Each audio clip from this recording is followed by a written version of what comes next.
Gracia y paz. Bienvenidos al plan de lectura Por amor a su palabra. Una lectura bíblica para cada día del año en la versión Nueva Traducción Viviente. Hoy es 16 de febrero. Iniciamos nuestro plan de lectura en Génesis capítulo 49.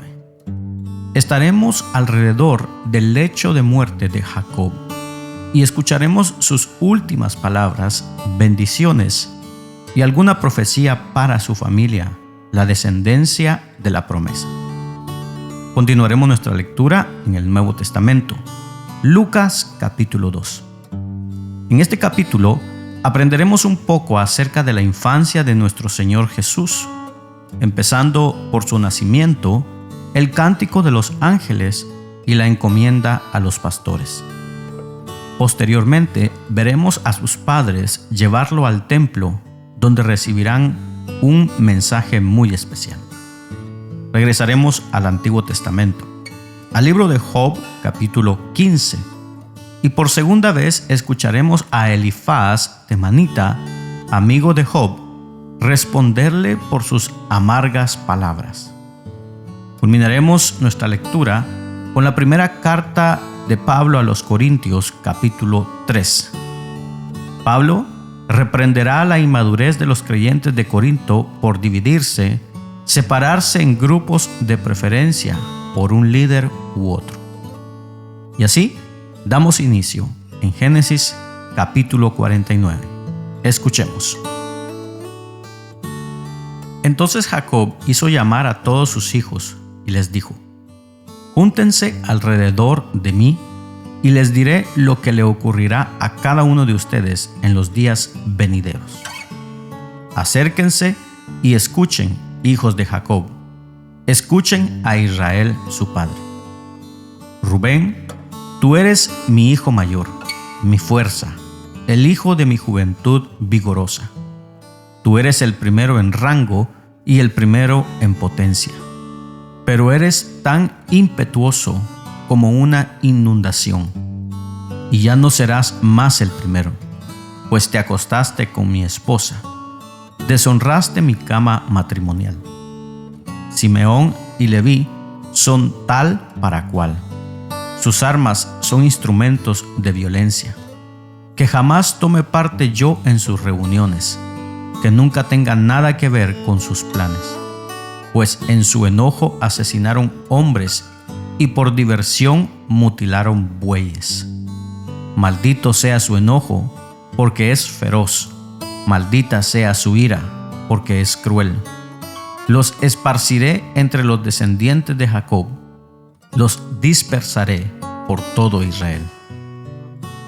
Judá, tus hermanos te alabarán.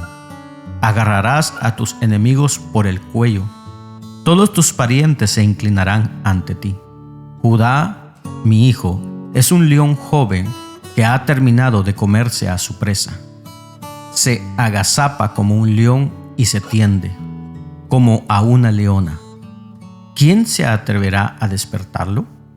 El cetro no se apartará de Judá, ni la vara de mando de sus descendientes, hasta que venga aquel a quien le pertenece, aquel a quien todas las naciones honrarán. Él ata su potro a una vid, la cría de su burro a una vid escogida. Lava sus ropas en vino, sus vestidos con el jugo de las uvas. Sus ojos son más oscuros que el vino, y sus dientes más blancos que la leche. Zabulón se asentará junto a la costa y será un puerto para los barcos. Sus fronteras se extenderán hasta Sidón. Isacar es un burro robusto que descansa entre dos alforjas. Cuando vea lo bueno que es el campo y lo agradable del terreno, doblará su hombro para llevar la carga y se someterá al arduo trabajo. Dan gobernará a su pueblo como cualquier otra tribu de Israel.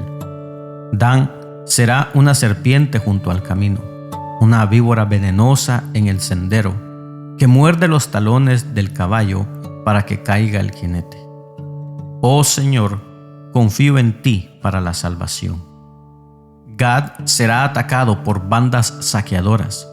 pero él las atacará cuando ellas se batan en retirada.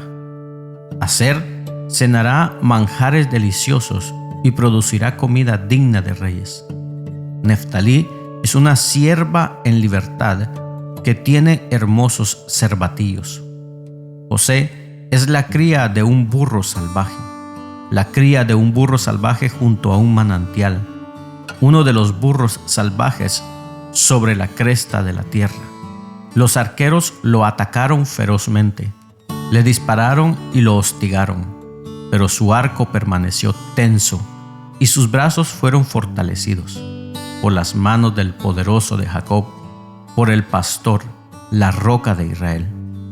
Que el Dios de tu padre te ayude, que el Todopoderoso te bendiga con bendiciones de los cielos de arriba, y con bendiciones de las aguas profundas de abajo, y con bendiciones de los pechos y del vientre. Que mis bendiciones paternas sobre ti superen las bendiciones de mis antepasados, y alcancen las alturas de los montes eternos. Que estas bendiciones descansen sobre la cabeza de José, quien es príncipe entre sus hermanos. Benjamín es un lobo rapaz que devora a sus enemigos por la mañana y reparte su botín por la tarde. Estas son las 12 tribus de Israel, y esto es lo que su padre dijo a sus hijos al despedirse de ellos. Los bendijo con un mensaje apropiado para cada uno. Entonces Jacob les dio las siguientes instrucciones: yo moriré pronto y me reuniré con mis antepasados. Entiérrenme junto con mi padre y mi abuelo en la cueva que está en el campo de Efrón, el hitita. Es la cueva del campo de Macpela, cerca de Mamre, en Canaán, la cual Abraham compró a Efrón, el hitita, como lugar de sepultura permanente. Allí están enterrados Abraham y su esposa Sara. Allí también están enterrados Isaac y su esposa Rebeca. Y allí enterré a Lea. Es la parcela de tierra y la cueva que mi abuelo Abraham les compró a los hititas. Cuando Jacob terminó de dar este encargo a sus hijos, metió los pies en la cama, dio su último suspiro y se reunió con sus antepasados al morir. Continuamos nuestra lectura en el Nuevo Testamento, en el Evangelio de Lucas, capítulo 2. Escuchemos. En esos días, Augusto, el emperador de Roma, decretó que se hiciera un censo en todo el imperio romano. Este fue el primer censo que se hizo cuando Cirenio era gobernador de Siria. Todos regresaron a los pueblos de sus antepasados a fin de inscribirse para el censo. Como José era descendiente del rey David, tuvo que ir a Belén de Judea, el antiguo hogar de David. Viajó hacia allí desde la aldea de Nazaret de Galilea. Llevó consigo a María, su prometida, quien estaba embarazada.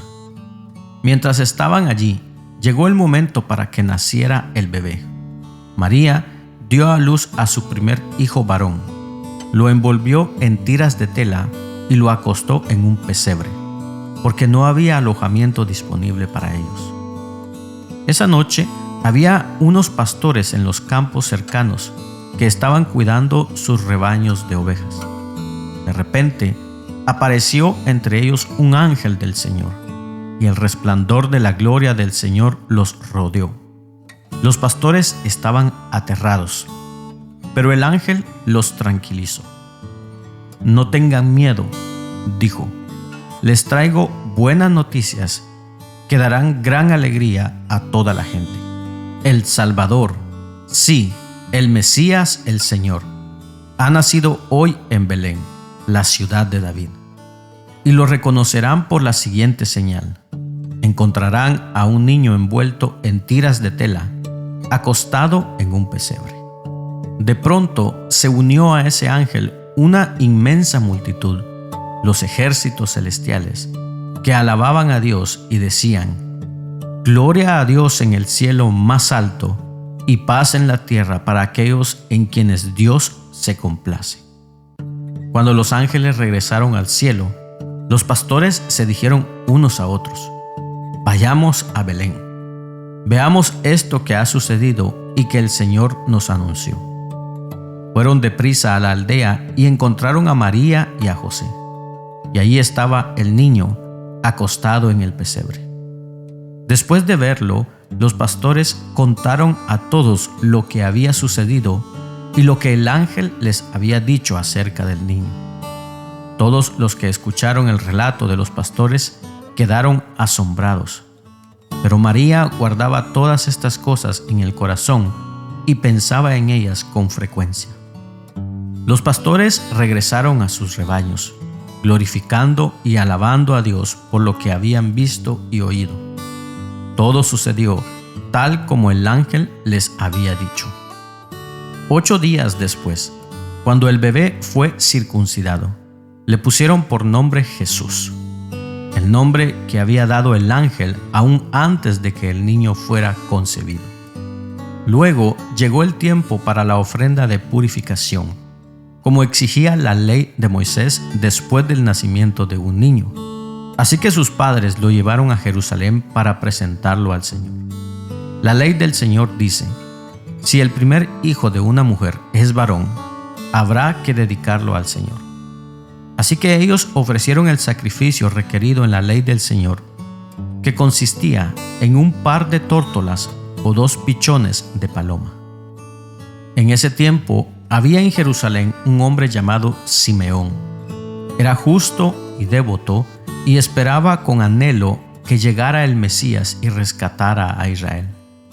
El Espíritu Santo estaba sobre él y le había revelado que no moriría sin antes ver al Mesías del Señor. Ese día, el Espíritu lo guió al templo, de manera que cuando María y José llegaron para presentar al niño Jesús ante el Señor, como exigía la ley, Simeón estaba allí. Tomó al niño en sus brazos y alabó a Dios diciendo: Señor soberano, permite ahora que tu siervo muera en paz, como prometiste. He visto tu salvación, la que preparaste para toda la gente. Él es una luz para revelar a Dios a las naciones, y es la gloria de tu pueblo Israel. Los padres de Jesús estaban asombrados de lo que se decía de él. Entonces Simeón les dio su bendición y le dijo a María, la madre del bebé: este niño está destinado a provocar la caída de muchos en Israel y también el ascenso de muchos otros. Fue enviado como una señal de Dios, pero muchos se le opondrán. Como resultado, saldrán a luz los pensamientos más profundos de muchos corazones, y una espada atravesará tu propia alma. En el templo también estaba Ana, una profetisa muy anciana, hija de Fanuel, de la tribu de Aser. Su esposo había muerto cuando solo llevaban 7 años de casados. Después, ella vivió como viuda hasta la edad de 84 años. Nunca salía del templo, sino que permanecía allí de día y de noche, adorando a Dios en ayuno y oración. Llegó justo en el momento que Simeón hablaba con María y José, y comenzó a alabar a Dios. Habló del niño a todos los que esperaban que Dios rescatara a Jerusalén. Una vez que los padres de Jesús cumplieron con todas las exigencias de la ley del Señor, regresaron a su casa en Nazaret de Galilea. Allí el niño crecía sano y fuerte. Estaba lleno de sabiduría y el favor de Dios estaba sobre él. Cada año los padres de Jesús iban a Jerusalén para el festival de la Pascua. Cuando Jesús tenía 12 años, asistieron al festival como siempre. Una vez terminada la celebración, emprendieron el regreso a Nazaret, pero Jesús se quedó en Jerusalén. Al principio, sus padres no se dieron cuenta, porque creyeron que estaba entre los otros viajeros. Pero cuando se hizo de noche y no aparecía, comenzaron a buscarlo entre sus parientes y amigos. Como no pudieron encontrarlo, regresaron a Jerusalén para buscarlo allí. 3 días después, Por fin lo encontraron en el templo, sentado entre los maestros religiosos, escuchándolos y haciéndoles preguntas. Todos los que lo oían quedaban asombrados de su entendimiento y de sus respuestas. Sus padres no sabían qué hacer. «Hijo, ¿por qué nos has hecho esto?», le dijo su madre. «Tu padre y yo hemos estado desesperados buscándote por todas partes». «¿Pero por qué tuvieron que buscarme?», les preguntó. «¿No sabían que tengo que estar en la casa de mi padre?». Pero ellos no entendieron lo que les quiso decir. Luego regresó con sus padres a Nazaret y vivió en obediencia a ellos. Y su madre guardó todas esas cosas en el corazón. Jesús crecía en sabiduría y en estatura, y en el favor de Dios y de toda la gente. Regresemos al Antiguo Testamento, al libro de Job, capítulo 15. Escuchemos. Luego Elifaz el temanita respondió: «Un hombre sabio no contestaría con tanta palabrería. No eres más que un charlatán. Los sabios no se enredan en palabras vanas. ¿De qué sirven tales palabras? ¿No tienes temor de Dios ni reverencia a Él? Tus pecados le dicen a tu boca qué decir, y tus palabras se basan en el astuto engaño. Tu propia boca te condena, no yo. Tus propios labios testifican contra ti. ¿Acaso eres la primera persona que nació? ¿Naciste antes de que fueran creadas las colinas? ¿Estuviste presente durante el concilio secreto de Dios? ¿Tienes tú el monopolio de la sabiduría? ¿Qué sabes tú que no sepamos nosotros? ¿Qué entiendes tú que no entendamos nosotros? De nuestro lado están los hombres de edad y de canas, más ancianos que tu padre. ¿Es el consuelo de Dios demasiado poco para ti? ¿No te es suficiente su palabra amable? ¿Qué te ha quitado la razón? ¿Qué ha debilitado tu visión para que te vuelvas en contra de Dios y digas estas cosas malvadas? ¿Acaso puede algún mortal ser puro? ¿Puede alguien nacido de mujer ser justo? Mira, Dios ni siquiera confía en los ángeles, ni los cielos son completamente puros a sus ojos, mucho menos una persona corrupta y pecadora que tiene sed de maldad. Si escuchas, yo te explicaré y te responderé con mi propia experiencia. Se confirma en las palabras de los sabios, que a su vez escucharon lo mismo de sus padres, de aquellos a quienes se les dio la tierra mucho antes de que llegara algún extranjero. Los malos se retuercen de dolor toda su vida. Para los despiadados están reservados años de desgracia. En sus oídos resuena el sonido del terror, y aún en los días buenos temen el ataque del destructor. No se atreven a salir en la oscuridad por miedo a ser asesinados. Deambulan diciendo: ¿dónde podré encontrar pan? Saben que se acerca el día de su destrucción. Ese día oscuro los llena de terror. Viven en aflicción y angustia como un rey que se prepara para la batalla, pues amenazan a Dios con el puño, desafiando al Todopoderoso. Con sus fuertes escudos en alto, avanzan insolentes contra Él. Esos malvados están gordos y son prósperos. Su cintura se hincha de grasa, pero sus ciudades quedarán en ruinas. Vivirán en casas abandonadas a punto de derrumbarse.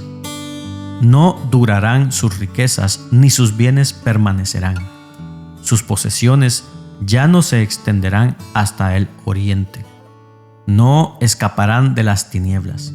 El sol abrasador secará sus retoños y el aliento de Dios los destruirá. Que no se engañen más confiando en riquezas huecas, porque su única recompensa será el vacío. Serán cortados en la flor de la vida. Sus ramas no reverdecerán jamás. Serán como una vid cuyas uvas se recogen demasiado temprano. como un olivo que pierde sus flores antes de que se forme el fruto. Pues los que viven sin Dios son estériles. Sus casas, enriquecidas mediante el soborno, se quemarán. Conciben desgracia y dan a luz maldad. Su vientre produce engaño. Culminamos nuestra lectura el día de hoy a través de la primera carta a los Corintios, capítulo 3. Escuchemos. Amados hermanos, cuando estuve con ustedes, no pude hablarles como lo haría con personas espirituales. Tuve que hablarles como si pertenecieran a este mundo o como si fueran niños en Cristo. Tuve que alimentarlos con leche, no con alimento sólido, porque no estaban preparados para algo más sustancioso. Y aún no están preparados, porque todavía están bajo el control de su naturaleza pecaminosa. Tienen celos unos de otros y se pelean entre sí. ¿Acaso eso no demuestra que los controla su naturaleza pecaminosa? ¿No viven como la gente del mundo? Cuando uno de ustedes dice, yo soy seguidor de Pablo, y otro dice, yo sigo a Apolos, ¿no actúan igual que la gente del mundo? Después de todo, ¿quién es Apolos? ¿Quién es Pablo? Nosotros solo somos siervos de Dios mediante los cuales ustedes creyeron la buena noticia. Cada uno de nosotros hizo el trabajo que el Señor nos encargó. Yo planté la semilla en sus corazones y Apolos la regó, pero fue Dios quien la hizo crecer. No importa quién planta o quién riega, lo importante es que Dios hace crecer la semilla. El que planta y el que riega trabajan en conjunto con el mismo propósito, y cada uno será recompensado por su propio arduo trabajo. Pues ambos somos trabajadores de Dios, y ustedes son el campo de cultivo de Dios, son el edificio de Dios.